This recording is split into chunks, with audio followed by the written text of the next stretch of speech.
So, you know how you watch a Blender video and usually pick up maybe one or two Blender tips and tricks that you actually use for a long time? Well, the title is not clickbait. I actually went through dozens of hours of content to find 100 Blender tips and tricks for you today. Yes, this took an insane amount of time, so please share and support so that more people will be able to see this. Starting us off with tip number 1 is dragging and dropping materials. Did you know that if you select an object, go into the Materials tab, click on this material icon right here and drag it and drop it onto another object, it will actually apply that material onto the object. Don't you hate when you have to go in and adjust parameters individually, especially on things like lamps? Now you do not have to, because you can set one and select all of the others and then select the one and right click and choose copy to select it. Now it will copy that exact data value onto every other object that you have selected with that parameter available. I know it's fun to delete the default cube only to add it back every time, but what if you want to save yourself some time and skip this step? Well, I've got news for you. You can actually delete everything, go to File, Defaults, and Save Startup File. If you click this, that means that this will be your default starting scene instead of a cube, lamp, and camera. You could actually change this to be whatever you want. If you want to start with a default monkey from now on, you could choose the monkey, drop it in, go to Defaults, and Save Startup File. If you want to make a knife cut that passes through an object, all you need to do is go into knife mode with K and press the Z key and then make your cut. Whatever it is, just make it, press enter, and it will cut through to the other side perfectly, so there's no more guessing. Alternatively, if there's a cut that you want to make that is completely straight that needs to pass through the object, all you have to do is select the faces you want to cut, go to Mesh, press Bisect, and then click and drag and make your cut.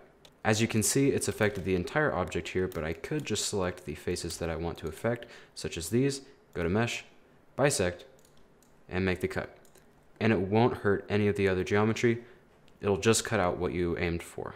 Press CTRL+Space to maximize or restore any window. Need the 3D view? It's right there. Need the shader editor? Well, that's right there. Need the graph editor? That's down here. How about the video sequencer? That's sandwiched right up here. Seriously, try this one out, it feels awesome. Want to generate cool Ivy structures like this in literally seconds?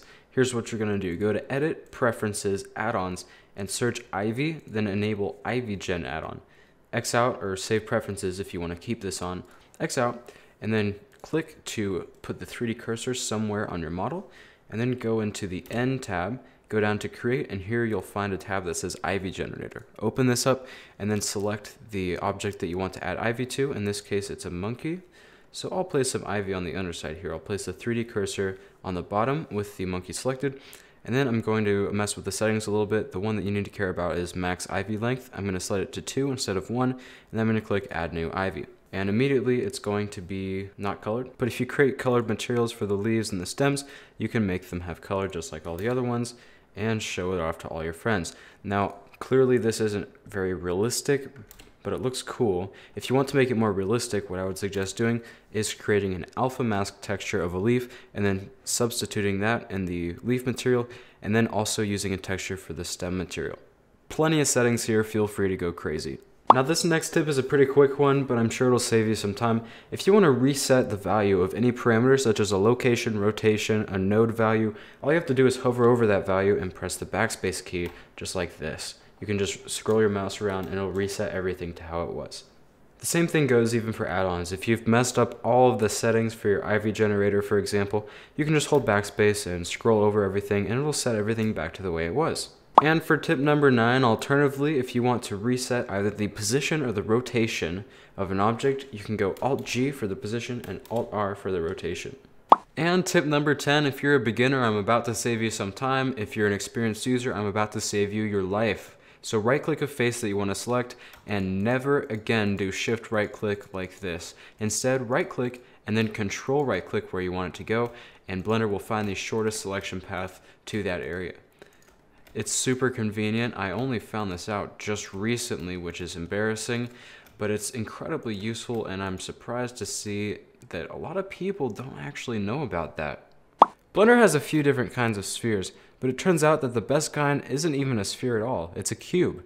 If you go into a cube and add a subdivision surface modifier and crank up the subdivisions, you'll end up with something that resembles a sphere, except it has all quad topology, making it ideal for sculpting and modeling. But on that note, have you ever seen these material spheres for displaying materials and never been able to achieve this look? Well, that's because they're not actually using a sphere at all. They're using a UV sphere, tilted 90 degrees and cut in half. Here, I'll show you how to do it. Simply add in a sphere, rotate it 90 degrees on the x-axis, make sure that one of the points is facing the direction of the camera, and then go into orthographic view, go into wireframe mode, deselect everything by pressing AA, then press B to open box select, and click and drag over all of these vertices. Next, click X, delete vertices, and perfect. Now to unwrap it, all you have to do is go into another orthographic view, press L to select all of the linked faces, and then press U, project from view. Now you've got the texture in your UV editor, and you can just scale it up to wherever you need it to be on the UV. Are you a fan of ZBrush's gradient background? Well, you can create that in Blender as well. Just go up to Edit, Preferences, Themes, 3D View, all the way down to Theme Space, and Gradient Colors, and check Use Gradient. Now you can change which colors you want the gradient to be.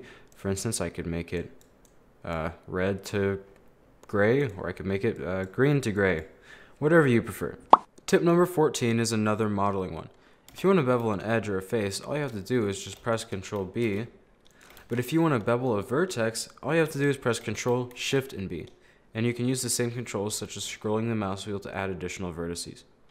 Most people know that if you press E, you can extrude faces. However, when you're trying to do multiple at once, it just doesn't work. However, did you know that if you press Alt-E, you'll get options for this? You can either extrude faces or extrude individual faces, such as this. Another trick is to use Alt-E, extrude along normals, and then you'll get this effect right here. By pressing the F key, you can fill a face anywhere, but you can also press the F key to connect two vertices or edges. However, you'll notice here that this is going to cause something weird to happen where it's not actually connected to the face because there's something else in the way. If you want to avoid this, you can press J instead, and it will fill between the vertices, but it will connect it to the face and whatever lies between. This next tip is about edge sliding. If you press the G key, you can move any edge or any vertex or face however you want. But if you press G twice, it'll move only along the adjacent edges. The same works for vertices too. Just press G twice, and it will move along wherever the dotted line is pointing. This next tip, which is actually more of a resource, is called 3dscans.com. It's pretty underused. It's got some pretty good photo scan sculptures, and they're fun to mess around with. You can click any one of them and download the scan, and they're fun to mess around and create materials with and all sorts of things. If you've got an object behind another object, you can Alt-right click on that object and then select which object you'd like to select. This way, even if you've got hidden objects all over the place, all you need to do is Alt-right click in approximately the right direction and then choose which one you need. Now this is where it would be very helpful to name your objects: inner cube, big cube, and medium cube. Now if I Alt-right click, I can choose which one I want to select. Now this next one is one that you should know, but you probably don't use as much as you should. It's expand and shrink selection with Control and plus on the number pad and Control and minus on the number pad. It's an incredibly powerful way to start anywhere and just start selecting out from there, and it is definitely underused considering how powerful it is. Want to make a checkered floor? Subdivide a plane a bunch of times, select everything, go to Select, and Checker Deselect to deselect everything in a checkered pattern. Now you can do with that what you like. Tip number 22, did you know that if you select all of your nodes and press F, it will automatically connect them? Nifty. And speaking of nodes, did you know that if you hover over the color box of any color parameter and press the E key, it will open up an eyedropper that you can use on any image or really anywhere in the scene? This has got to be the most convenient thing ever. My next tip for you is to use Adobe Maximo if you have an Adobe Creative Cloud subscription. It basically is a collection of like 2,500 free mocap animations just as long as you're an Adobe subscriber. And they've got just tons and tons of really good motion captured animations. I definitely recommend you check it out if you're looking to animate some characters. They will also give you free characters. They have a library of those as well. And if you upload your own character that's not rigged, they will rig it for you automatically for free. Number 25 is that this, what I have selected right here, is a vertex, not a vertice. The plural is vertices, but the singular is vertex. Just trying to save you some flack. Here's a modeling trick that every Blender artist should know about. It's called proportional editing. If you subdivide something a lot of times, or if it already has a lot of subdivisions, you can enable this proportional editing by either clicking the O key on the keyboard or clicking this icon up here. But essentially, what it will do is as soon as you've made a transformation, It will not only affect whatever you've selected, but also everything around it based on the fall off that you specify. Right now it's a smooth fall off, but I could change it to maybe a random fall off. You can choose to do it in a projected from view version, such as this, where it's using my view to determine, not the geometry itself. And there's just a lot of options here, and it allows you to make some really nice organic looking geometry in almost no time. Something else you may not be aware of is that in these long lists, you can actually just press Control and hover over it and then scroll your mouse wheel, and it will cycle through the options for you. That way you can focus on looking at the changes and not the menu. Speaking of quick shortcuts, if you're in edit mode and you want to switch between vertex, edge, and face mode, you don't have to click up here, that's nonsense. All you have to do is press 1, 2, and 3 on the keyboard respectively, just as long as you don't have emulate numpad turned on. Another fun add-on is cell fracture. If you go up to edit preferences and enable cell fracture, you can actually go into the space menu or whatever your search hotkey is, go to cell fracture, selected mesh objects, click it, and then you can copy my selections here, or you can just mess around with your own settings, and then you can click OK, and then it might take a little bit, and once it's done, just delete the outliers if you want to, delete the shell, and then you've got this pretty cool effect. You can even select everything and then go down to individual origins and scale those in, and now you've got this really insane effect.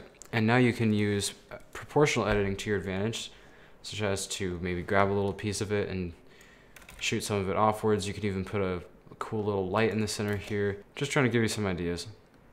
And for number 30, if you like cel shaded renders, have I got the checkbox for you. Head into the render tab and check FreeStyle. Now hit render image, and whatever camera you set up is going to render it, and then it'll render the FreeStyle. And now you have a nice cel shaded model just by checking a box. Next up is the Bevel Node. If you don't want to go to the trouble of making destructive bevel edits to your geometry, or you don't want to do the modifier, you can actually just go into Input and Bevel, and then drop that normal data right into the normal socket of your principled BSDF in the shader editor. And now it looks like there's a nice bevel here, even though there's actually not, and you can adjust the same kind of samples and radius of the bevel as you would in a modifier or with an operation. Another external one here, you may have heard of the Blam add-on for calibrating a Blender camera. You may have heard Andrew Price talking about that in his tutorials, or anyone else. Now it is called fSpy, and it's an external application that you can download, and you export the Blender camera data, and then there's an add-on to import that Blender data. Is it more of a hassle? Absolutely, but it still works, and it's amazing, so check it out. Too many objects in your scene? Save yourself the trouble, select the one you want to focus on, and press the / key to isolate it. You can press it again to bring it out of isolation mode. This allows you to focus on your edits on this one object without being distracted by all of the other ones. Ever notice how Blender cameras tend to move kind of weird by default? Well, actually, they're starting very slowly, then speeding up towards the middle, and then slowing down as it reaches the end of the animation. To fix this, open up a new window here and go into the graph editor. Now, select everything by choosing A, press T, and then choose linear instead of Bezier. Now, if you play it back, it will be moving in linear fashion, which is more common to camera movements. Have you ever lost yourself in a scene? Like, actually, have you ever navigated way far away and can't find your way back? Well, most of you know that you can choose an object and press the period on the number pad, and it will focus you to that object. But what may be even more helpful is that if you press the home key, or you go up to view and frame all, it will snap you back to look at the entire scene, not just one object. Made a cool mesh but can't be bothered to create a rig for it? That's no problem, I couldn't even be bothered to make a cool mesh. Anyways, there's a pose brush in sculpting mode where you don't even have to do the rigging, you can just click and pose your model. And it can actually get some pretty cool results, you just have to fiddle with it. Now, some of you already know that I'm a big fan of saving time. Now, the Blender gods might hate me or you for this, but I'm of the mindset that if something is in the background and it doesn't need to be seen very much, you don't need to spend that much time UV unwrapping it. Instead, you can either smart UV unwrap it, or my favorite is projecting from view. Just go to U, project from view. And now you can basically manipulate exactly what you want to see with it, because you can literally be scaling exactly what you see on the texture. This next tip is about HDRIs. They're essentially 360-degree textures that contain lighting data as well as color. So you can download any of these from hdrihaven.com for completely free, and then once you do that, you can go into Blender, go to your World tab in the Properties here, click on this button next to the Color tab, and click Environment Texture, and now you can just go open and choose your HDRI, and now you've got a realistic background texture that's casting completely realistic lighting onto whatever you've made in your scene. Do you like voxel models? Well, there's a quick way to make them out of any other object. Just go to the Modifiers tab on the object you want to voxelify, go to Add Modifier, go to Remesh, and change it from Sharp to Blocks. Now you can adjust the scale here and the octree depth. That's going to control the resolution for you. Or if you don't want to just generate it, you can use a program like Magic Voxel. This next one is more about navigating Blender's user interface. So you got all these tabs here all the time, and sometimes it can be a little overwhelming with a bunch of them open or closed or anything. So a few things you can do are Control-click on one of them and it will open that one and close all of the others, just like that. Or if you want to open multiple for some reason, you can Control-click and then swipe down and it will open all of the ones that you swipe over. And once you've had enough of all of this, if you just need one open, just Control-click on that one and everything else will close up. When you're trying to select things quickly, sometimes you go into a selection process thinking it's going to be simple, but it's actually pretty complex. Well, what would you do in this situation? Well, it looks like all of the places are open. So what we can do is something called Select Linked Faces. First, you're going to select a face and then go to Select, Select Linked, and then Select Linked Flat Faces. And what it's going to do is select all of the linked faces that are flat along with the one face that you had selected. And what's cool about this one is that you can adjust the sharpness to figure out what kind of angles are allowed within that flat faces description.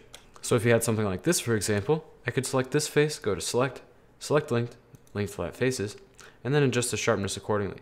If I were to just do a little bit, it would only select a little bit. But since I turn it up to about 12.4 degrees, it's going to select everything. And as long as I don't turn it above 90, it's not going to get these towers. For all of you who love architecture out there, there's an add-on called Archimesh and Archipack. Enable them both and then X out. And now if you go to the Shift-A menu under Mesh, you'll find them both, Archimesh and Archipack. I'll test this out by adding an Archipack wall, and here you can see the basic user interface for dealing with this kind of thing. You can input specific integers by holding the Control key to snap it. You can adjust the thickness of the wall with this slider and the height of the wall with this slider. If you press N, it will open the Properties panel, and if you go down to Archipack, you can choose more options about this wall. For instance, you can choose more parts, such as 2 or 3 or 4, which would be a fully enclosed wall, and then with that, you could continue to snap and make it realistic to what a wall would actually look like, or an entire room. And you have complete control of this. You can actually complete the width and the height of the wall and adjust that parameter just from the Properties panel here. And if you have it selected afterwards, you can adjust different things like making some walls curved, some walls straight.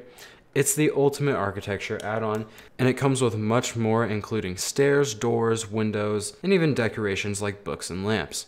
This one is particularly complex, so stay tuned for those in-depth videos. In Eevee, we've got a nice little checkbox for ambient occlusion, but in Cycles, we have no such thing. That is until the release of the ambient occlusion node. You can add it in, it's under Input, and once you add it in, you can drag the color into the base color, and you can see what that will look like almost immediately. Now, you can use this in many other ways, such as multiplying this on top of another texture, and it's very, very useful in almost every circumstance where you need some ambient occlusion. For this step, I'm going to introduce you to my favorite node, the Color Ramp node. I've got a scan from 3dscans.com and an ambient occlusion node plugged into this dragon here. Now I'm going to add a converter, Color Ramp, and plug it in right here. Now a color ramp has the ability to move values of images in or out. So we've got this black key right here, and if I drag it in, it will increase the effectiveness of that ambient occlusion, making it look a lot darker. And if I were to do the opposite, drag the white in a little bit more, it would create less ambient occlusion than there was before. Now if I were to clamp them together, it would create really hard edges of the ambient occlusion. There would be no gradient. It would be all of these hard, chunky edges like this. Now, how can we utilize this? Well, I'd probably like to bring it in a bit more, and then I can adjust the colors of all of these as well. And as you can see, you can get something that looks pretty cool as a texture just from one node. So that's the color ramp node. I use it in almost every single material. And now to the next tip. I've noticed that some people tend to use Pixabay for everything or textures.com for everything. Here's my take on this. Use Pixabay for backgrounds. This is kind of their strong suit. They've got a lot of really good stock looking footage. And then for textures.com, it's textures. You've got every texture you could ever want. But there's not a lot of really good backgrounds on textures.com from what I'm seeing. It's really Pixabay that has those really good backgrounds. So Pixabay, backgrounds, textures.com, textures. And yes, of course, you can find some on both, but just as a rule of thumb, that's where I like to start out. This next tip is about reference images. You can import them either using image reference, or you can just open them up in an image editor. Now with this, I want you to use them as color guides. So see this background here, I just stole it from this background of this app icon just by hovering over the base color for the material, clicking E, and then selecting an area to choose the color for. Now something interesting that I've noticed is that if you can't decide on where you want it to be and your mouse moves around a lot, and maybe it slips over somewhere else, what it will actually do is average the colors of whatever you've scrolled through so far, which I think is an extremely interesting functionality, because that means if you can't decide, oh, should it be the darker or should it be the lighter, you can just drag through and find whatever is the best mix of both until you find something that resembles it without needing to use the particles and the God ray effect. So that's how to use reference images as color guides. Here's a quick animation tip. Right now, if I play this ball dropping to the ground, it's going to do that, which is not good. But if I select all of it in the graph editor, and then I go to T and choose bounce for interpolation, this is what's going to happen. Now that is super quick and doesn't require any effort on the part of animation. And there's actually a few more of them besides bounce. You could choose elastic, and that's literally just going to act like elastic. And it's just a quick way to add some liveliness to your scene, even if you're lazy about animation. A really useful navigation trick is walk navigation. If you go into your search menu and search walk, you'll find view navigation. Just hit enter to start that, and now you can move around with WASD, just like a first-person shooter. So you can scroll the mouse wheel to go faster or slower. You can press space to teleport, and something that's even more fun, if you press tab, you'll enable gravity mode, which allows you to fall just like you would in a normal game. And so you can walk around, especially if it's like an environment or something, you'll be able to walk around it and experience it similarly to how you would in a game. This also works with your camera. If you press 0 on the numpad to snap to your camera view, and you enter walk navigation, you can move around the camera just like you would a first-person shooter. This is a really easy way to find that perfect angle for the perfect render. If you don't have any time to retopologize a sculpt and it's horrendous and unworkable, there's this new feature that I was just astounded by. It's called Voxel Remesh, and it's not the other Voxel Remesh. It's a really, really cool one this time. If you go into the Normals tab for your object, down in Remesh, you'll find a mode Voxel, and you can choose the voxel size, and then you can click Voxel Remesh. And at first it's going to look a little different, but if I shade smooth, it's really not going to be distinguishable. And if you look at the topology, it's all quads. They just automatically converted the topology to all quads, which is absolutely insane. And paired with normals and displacement, this would absolutely be a powerhouse. I could drop this down to a few hundred polys and it would still look exactly the same. Ever been working on something cool only to realize that, oh, you've been working in edit mode, not object mode, or maybe you're working on a hard surface model and all the parts need to be separated out so that you can animate them more easily.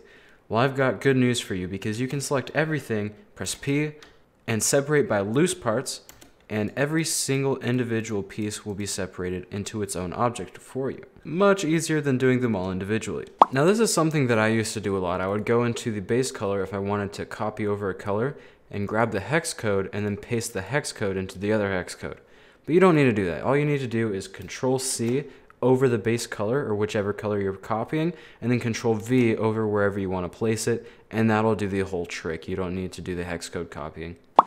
This next shortcut is one of the most convenient out of all of them. If you press L, it will select everything that is linked to whatever you just selected at, and you can limit it actually to different things, such as material. If I wanted to just select this white material, I could change that mode to material, and then press L over this material, and it will only select what was within that box. Now, you can also do it by seams. So I could select right here, and that will only select what is within those seams.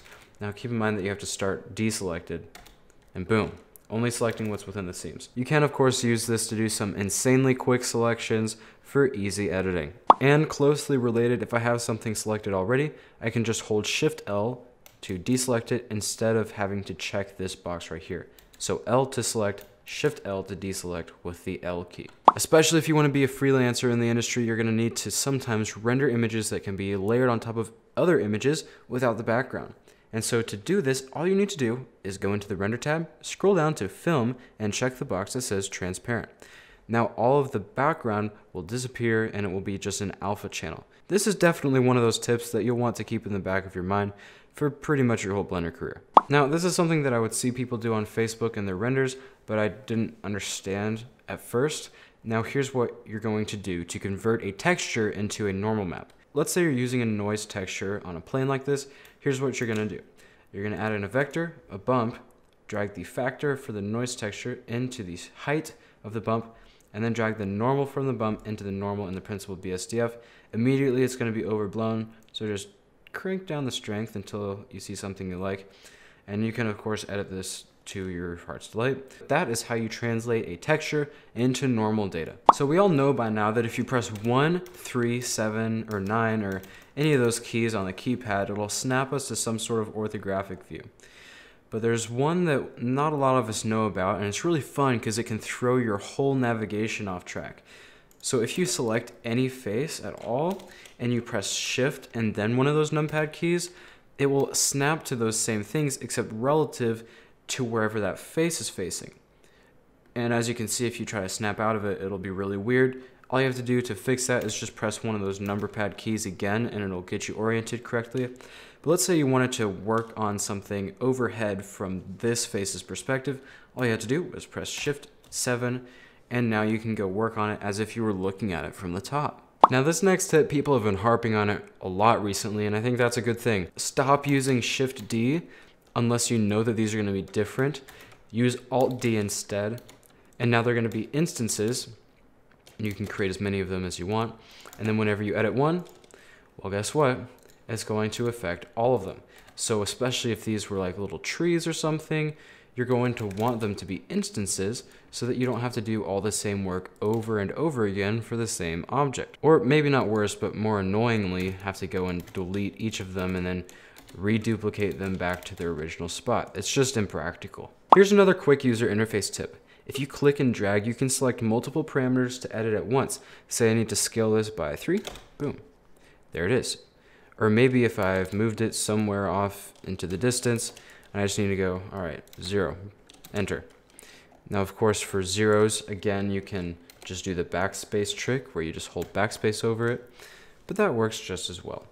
I find this to be especially useful with nodes. For example, let's say you got your color slightly off a little bit and it was supposed to be full white. Well, the RGB code for white is just 111, so all you have to do is select them all, type in 1, and there it is. There's a lot more good applications of this that I can't think of right now, but I know someone in the audience just thought of a way that they can use this that will help them, so that's all I care about. Now this next one is an add-on. It's called Discombobulator. You can find it under your edit preferences as always, Discombobulator, and X out of that. And now here's what you can do with it. Ducky3D has a great tutorial on this. If you go into your search menu and search Discombobulator with an object selected, and these are my settings for this right here. Repeat protrusions will make more branch off of each. You'll see what I mean in a second. I'm just going to press OK here, and you'll get some crazy object like this. I find stuff like this super cool. I'm not sure if you do too, but I just wanted to throw it in here just in case you need something like this in your scene. And wrapping up number 60 here, we all know the perspective in the orthographic cameras, but did you know about these panoramic cameras? They have a bunch of subtypes such as equirectangular, I like this one a lot. There's fisheye equidistant, fisheye equisolid, and mirror ball. They all have their own settings, and I'm fairly certain that someone creative can come up with something quite unique with these capabilities. An object like this cube does not need to be smoothed. An object like this sphere does need to be smoothed. But what about an object like this where there's curved parts and flat parts? If you try to smooth it, it's going to look weird. So what do? You go to the Normals tab down here, under the Mesh tab, and go to Auto Smooth, check that box, and now you can see it's working perfectly. What's happening here, it's choosing which faces to smooth automatically and which ones to leave flat based on this angle you specify here. The angle is 30 degrees, so any face that intersects another one at an angle of 30 degrees or less will be smoothed.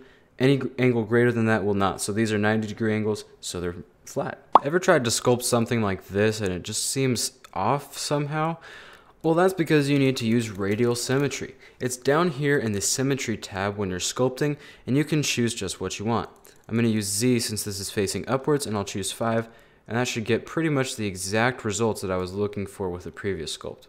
You can, of course, use this for whatever you need to, whether it's a crease or a bump, or pretty much anything. If you've ever tried to fill a circle with F, you're creating the most obscene n-gon ever. That's not necessarily always a bad thing, but sometimes it's better to use grid fill. If you use your search menu for grid fill, you'll be getting something like this, and you can of course change the span and the offset.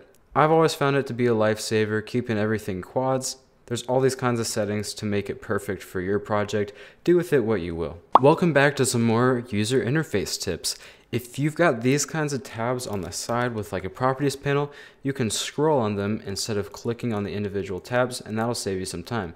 Additionally, if you want to scroll between tabs while you're still editing things, you can just hold Control and then scroll with the mouse wheel, and it will cycle through all the tabs without you having to do any clicking of any kind. If you want to add bevels to something like this, stop right there, because if you do, you're going to bevel the inner edges as well as the boundary edges. Notice how they're also selected? Yeah, exactly. And that's going to result in some awful geometry that's going to be a pain to work with. So just don't do it.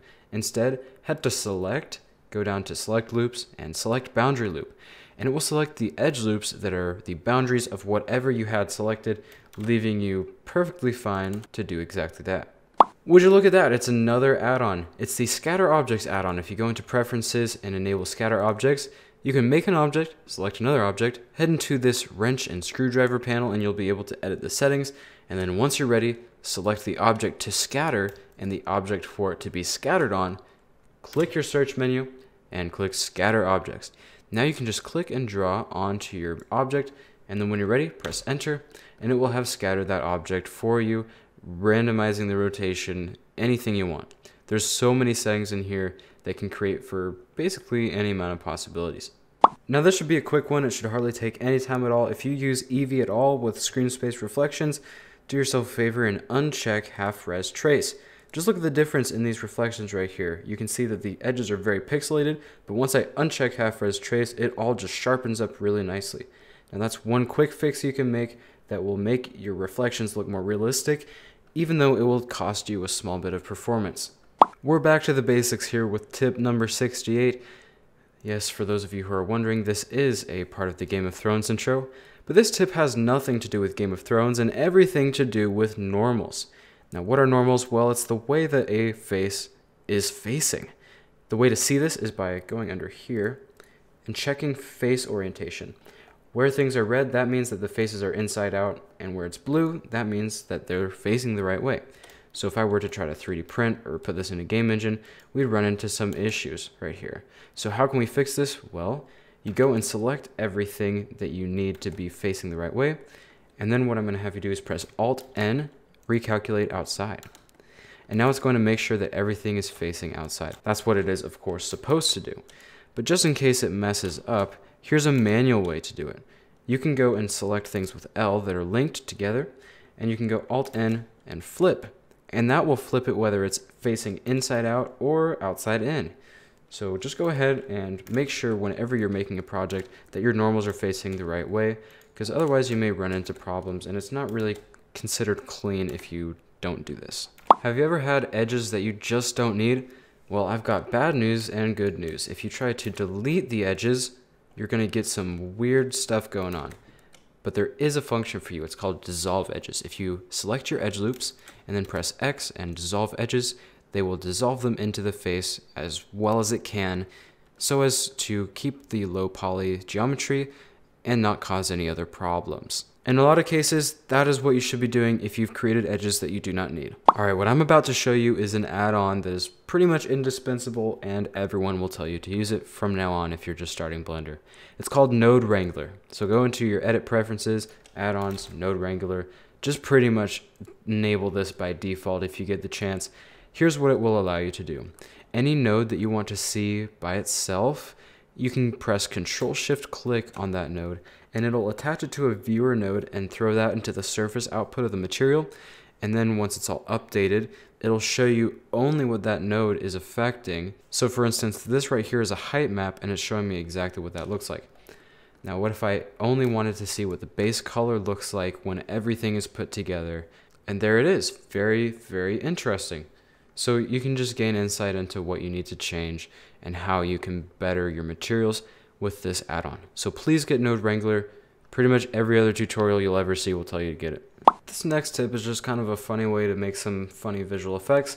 So select an object and you can make it disappear from either reflections, the camera, transmission, really anything you want. You have so much control over cycles render. So go under your object panel for the object and then go under visibility, go under ray visibility, and here's where the magic happens. If you turn it off from the camera, it will still be visible in reflections. On the flip side, if you turn it off from glossy, it won't be seen in reflections, but it will be seen by the camera. This next tip is a little bit more conceptual. Steal like an artist. Now, there's no way I could put this into a 1-minute little clip here, but I would definitely suggest you read this book by Austin Kleon. It explains the ideas perfectly. Essentially, nothing is really original. Everyone has inspirations, and the best art is what builds off of other art.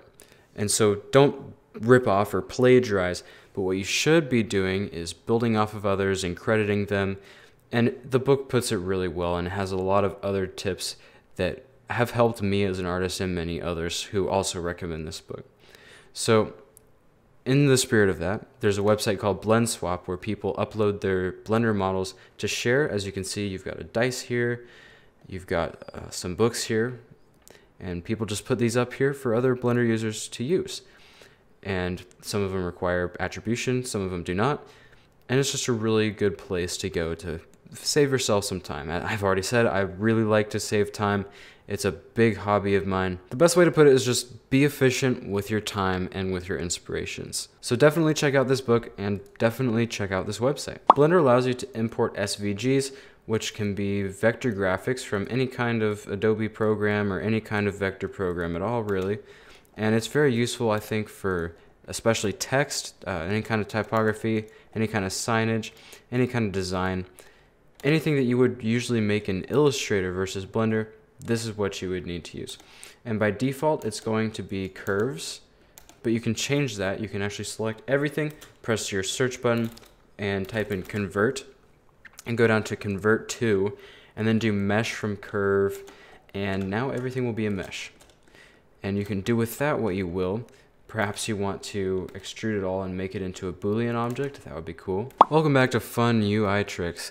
Did you know that if you're scrolling through these tabs right here, and there's one that you always want to keep up at the top, maybe it's screencast keys, maybe it's your 3D cursor for some reason, well, you can shift click on it, and now anytime you go into another tab, it'll be either at the top or somewhere else. So that way you'll always have it there in case you're doing frequent editing. This next one is fairly well known, but I want to make sure that no one has to go without knowing this one. It's called Circle Select. You open it by pressing the C key. You control the size of the circle with your scroll wheel. And as you click and drag, you will select whatever falls into that scroll wheel. The only way to exit it is by pressing Escape while you're doing it, or pressing Enter, or pressing right click. So there's 3 ways. And if you hold down your middle mouse button, you can actually erase what you were selecting. It's a very useful selection tool and I use it all the time. Now this next tip is a bit hard because I don't actually use this one. It's an add-on called Pie Menus, but I'm pretty sure like every single other Blender tutorial person uses it. Essentially, what it does is it allows you to have all these pie menus with different shortcuts that make your workflow quicker, I guess. You have all these options available to you at your fingertips. There's all these select pie menus. There's a rendering pie menu, and if you go into the drop down for the pie menu add-on when you enable it, here's where you can find all of the different pie menus that there are. And the reason why I don't use it is because I started like 4 years ago, and so I'm used to all of the shortcuts and I can get around pretty well without any pie menus, and I just get thrown off by them.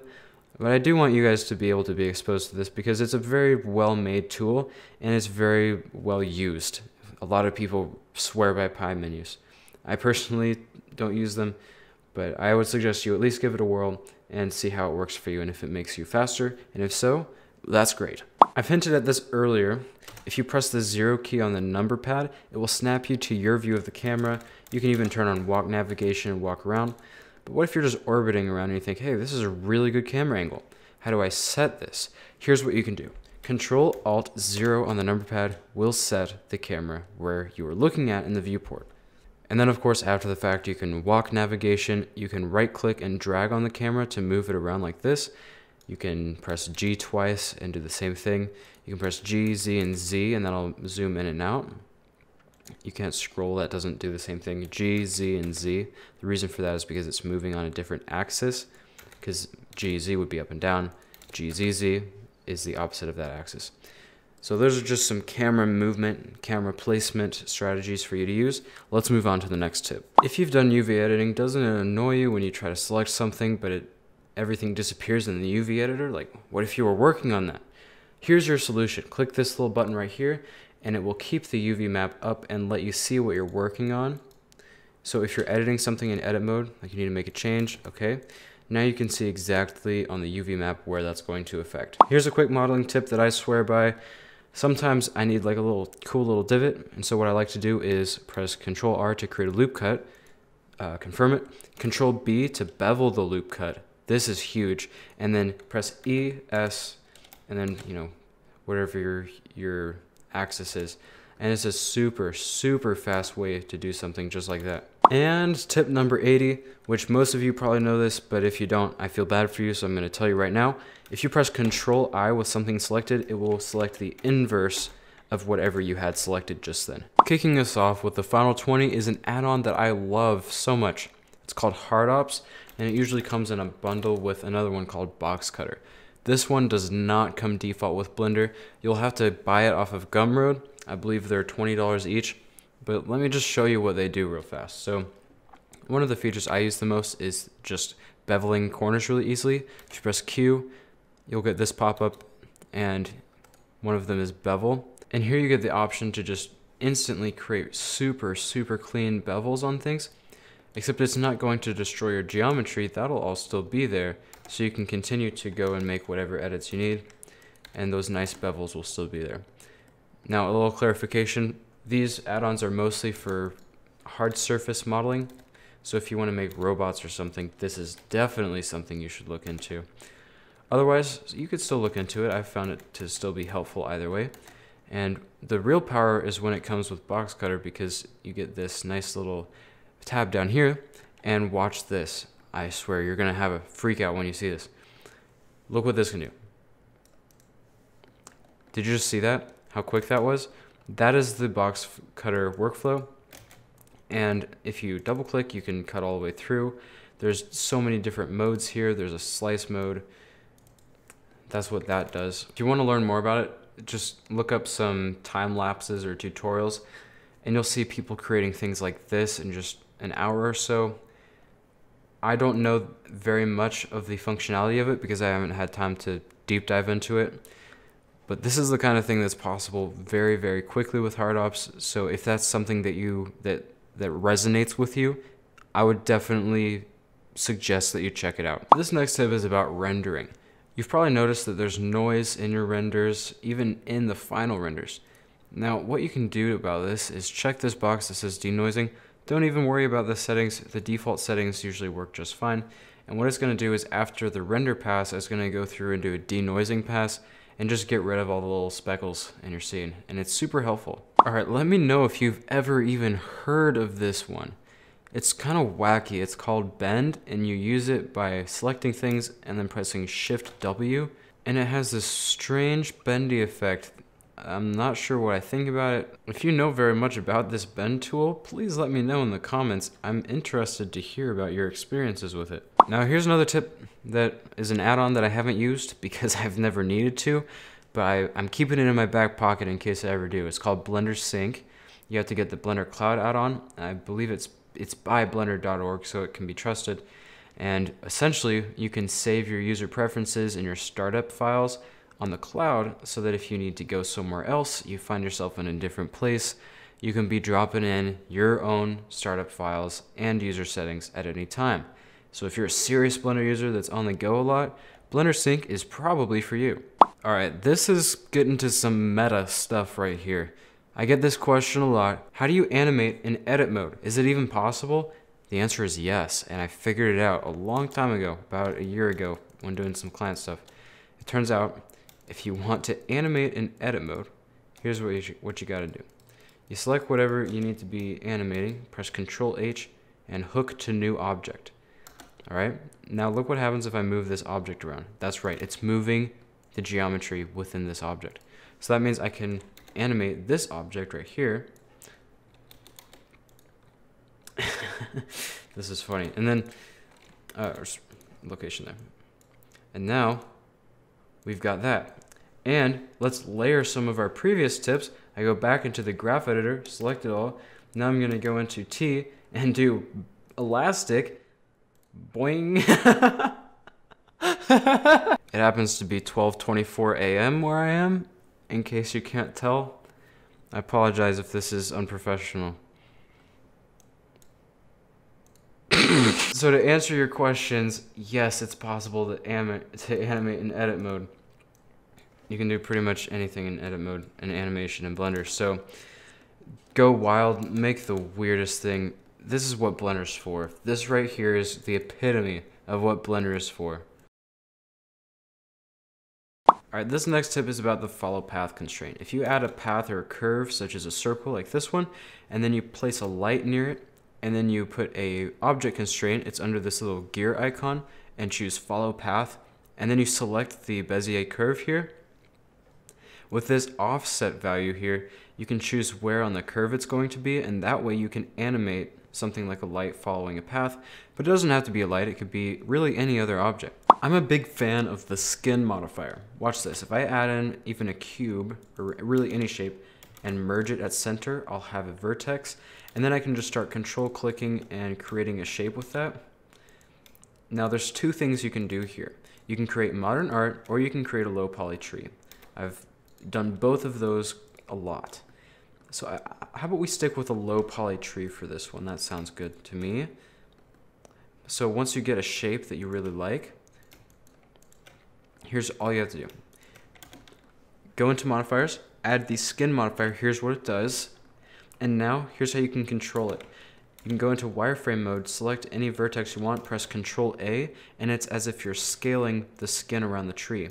And so what I like to do is make the ends of the branches really thin, and then the bases of the branches a little more thick, all the way down to the trunk, which is of course the thickest of them all.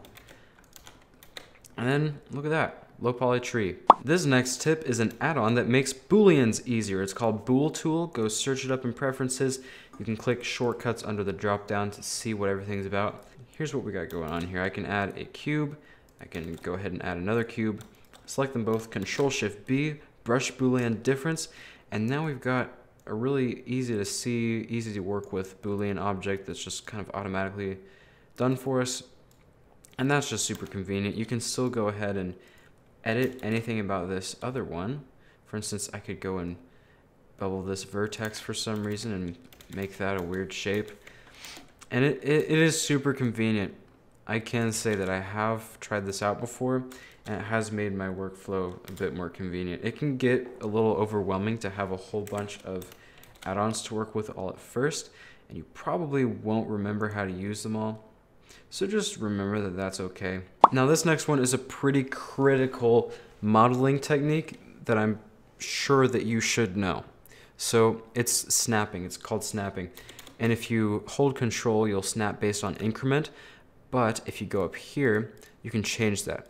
You can make it vertex. I could press G and then hold Control. And once I hit the nearest vertex, it'll snap to that. And that's super useful. Another useful one is edge mode. I hold Control and it'll snap me to whichever edge I'm holding onto. And this is useful for so many reasons. Let's say I want to be in face mode instead, and I've got a landscape. If I've got a landscape on the ground that's super big, and let's say the cylinder is a tree, I could go ahead, press G and hold Control, and it'll just snap me all over this face, so wherever I need it to be, I could move one here, Alt-D, Alt-D, it's super, super fast. Don't even need to worry about it. This next tip is kind of similar to the bend in that I don't really hear about it a lot. It's called shrink, and essentially what you can do is just hold Alt-S, just press it once actually, and you can create this type of adjustment. It's a unique kind of adjustment. That's where the value comes from. Shrink fatten, Alt+S, that's all you need to know about it. While researching this, I found a funny alternative to the mirror modifier. I can't to date think of why you would use it, but here it is anyway. Look at this. If you select everything and then in your search type symmetrize, it will copy the model over from one half to the other half, and it just kind of decides on its own which is the right one. And you've got some direction, you've got some threshold control over here. It's really interesting, and I'm interested to see how I'll use it in my workflow in the future. Now this next one is super interesting. You probably all know that you can bridge edge loops. So let's say you had two faces here that you inset, and you press W, and then you can bridge faces right here, and it'll create a bridge across those faces, and it'll actually delete the face right here, so there's no extra topology that you don't need. But one application I didn't think of when testing this was that if you do two on the opposite sides of each other and you inset inwards, you can actually bridge the faces like this, and it'll create a hole in the center. We've only got a few more, bear with me. So let's say you want to lock the transform of something like this. There's actually physical lock icons that you can click. So I could lock this on the Z axis, so that means I can't move it up or down on the Z anymore. If I'm pressing G, it's only going to be moving it on the other axes. And you can do that same thing with the rotation and the scale. If I lock the scale completely, that means I can't scale it anymore. And so if you want to, you could make a more interactive modeling and animation experience just by working with those transform locks. Here's one that I surprisingly only found out about 6 months ago. You can repeat an action that you make just by pressing Shift+R. So see how I just extruded just a little unit? Well, if I press Shift+R a bunch of times, it'll repeat just that. Or let's say I move it 0.5 on the X, I press Shift+R, I can hold it and just keep moving that way. And it really just works with anything, any kind of operation. So it's awesome. All right, now this one I promise I've known longer than 6 months. All you gotta do is Control click with something selected, and it will extrude and extend that something to wherever you're clicking, and it'll try to match the angles accordingly. Although it's not gonna work if you're being goofy like this, it's not gonna work. Heading into the final four here, number 97 is the Blender manual. Here you'll find basically everything that is there to know about Blender by the technical definition. Yes, you will find every single shortcut there is. Yes, you will find every single parameter there is explained, usually with images. So if you can stomach the technical jargon, please head over to the Blender manual anytime you have a question about anything. If you're bored one day, you've got some time, head into cycles, just look at some of these material settings. So this is your resource. Your community members have created this collaboratively with Blender. So make good use of it. Tip number 98 is to join the Blender community. There are so many people ready to answer your questions, ready to give you support and give you feedback. They're all over the place. Facebook, Twitter, Discord, LinkedIn. Name a social media platform, there's Blender people everywhere. Tip number 99, don't be a perfectionist. This is one of the hardest ones to implement out of all of them. I know a lot of people who are into Blender seem to be perfectionists. They want every little detail to be perfect. But just know that that's not what people who look at your art are looking for, at least not the critical ones. If you show your family and you show your friends, because let's be honest, that's what a lot of us are doing. They will be impressed no matter what it looks like, and use those experiences to grow. Don't focus on one project and trying to make that one perfect. Get it done, show people, get feedback, and then use that feedback to improve for next time. As long as you're kicking out projects, there's no way that you can't be growing, unless you're literally just making the same thing over and over and over again. I mean, everything you make in CG is going to be so different that there's not going to be any way for you to not pick up anything. So just trust the learning process and don't put all of your faith and self-worth into being a perfectionist and making everything go perfectly, because that's just not the way it is. It's Blender. I mean, come on. And number 100 on that note, always just remember why you're doing Blender in the first place. The chances are that it makes you happy. And sometimes you can get caught up in goals you create for yourself, like I want to make this kind of art by this time. And those are all good things. But just remember that this is a hobby and it makes you happy. And if it's something that you would do for free in your free time, then just enjoy that. And that's something that I personally have struggled with, and I know a lot of people that struggle with it as well. Especially anyone who is trying game development out, anyone who's trying 3D modeling, and especially perfectionists, because your natural tendency is to put more pressure on yourself. And if you feel like you can learn more, that's what you're going to do. But just don't forget the fun part of it. That's all I got to say. So this was a blast to make. It's late. It's late, but I had so much fun making this video. There's hopefully a lot of value packed in. I hope that you learned a lot and that you didn't know all of these. If that's the case, please show some support on this video. I would really appreciate it. Thank you so much for watching. I want to reiterate my gratitude. I really appreciate it. So I hope you have a great day, and I wish you good luck, the best of luck in all of your future Blender projects. Happy creating.